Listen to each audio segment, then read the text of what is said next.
Maybe continue less. in 2 weeks. Of course he has. It's going to. I don't want a ceasefire. I don't want to. சிலன்ஸ்கி எப்பயுமே யாருமே ஒரு உதவி வந்து சும்மா பண்ண மாட்டாங்க.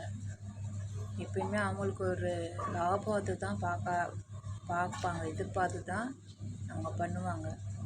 ஆரம்பத்துலேயே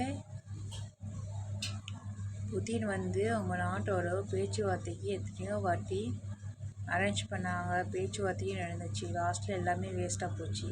நீங்கள் அப்பயே சாட்சிக்காரன் காலில் விழாமல் சண்டைக்காரன் காலிலேயே விழுந்திருக்கலாம். அதை விட்டுட்டு போர் தான் பண்ணுவோன்ட்டு அமெரிக்காவிட்ட போயிட்டு ஆயுதம்லாம் வாங்கி இவ்வளோ தூரம் இழுத்துட்டு வந்துட்டீங்க. இப்போ எத்தனையோ குடும்பம்லாம் அவங்க வீடு வாசல்லாம் விட்டு எத்தனையோ குழந்தைங்க குடும்பம்லாம் இல்லாமல் எவ்வளோ பேர் அனாதையாக இருக்கிறாங்க. இப்போ அமெரிக்கா வந்து அவங்க மூஞ்சை காட்டிட்டாங்க பார்த்தீங்களா?